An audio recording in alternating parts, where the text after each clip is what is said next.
Welcome back. In this module, we will be talking about honor and how it makes up all the 8 virtues of the samurai combined. There is this famous quote by Miyamoto Musashi where he stated, "You can abandon your own body, but never let go of your honor."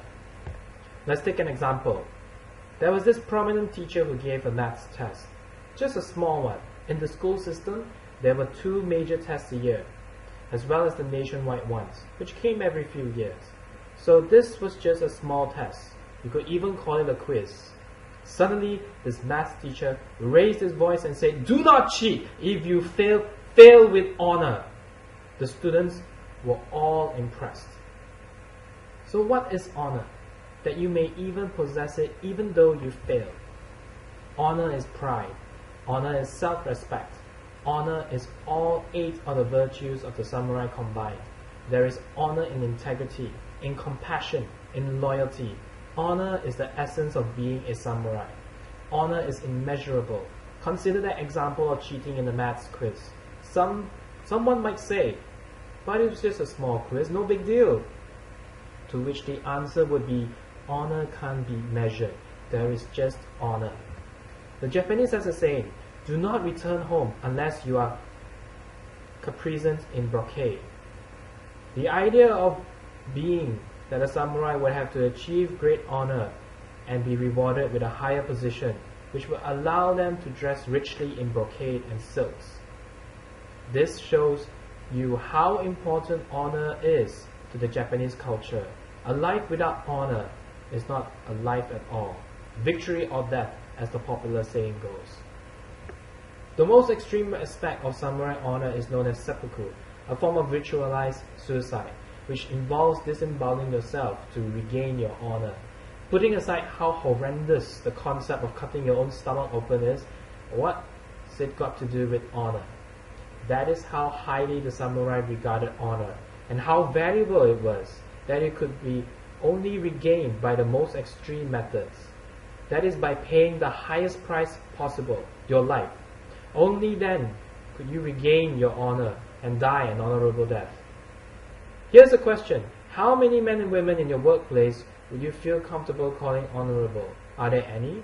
Sure, you may know some good workers, decent workers, competent workers, but let's say your workplace or maybe around 100 people. Not many that you know are worthy to be called honorable.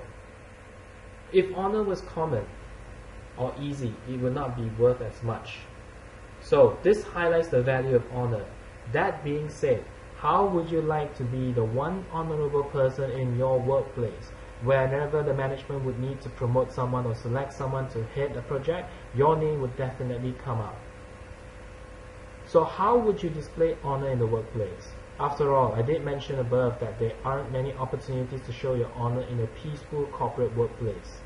I'm sure that any corporate employee reading this book knows well how difficult it is to be noticed for your contributions in a corporate firm, let alone be noticed for your character traits. Like any worthwhile undertaking, it takes time, effort, and consistency.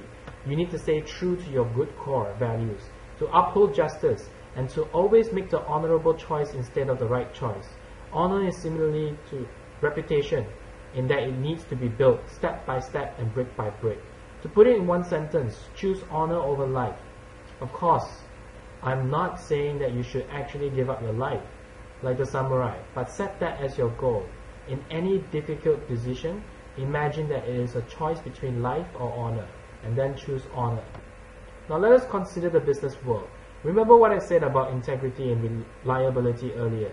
Well, honor is even more valuable than integrity to a businessman. Think of it like having a noble title.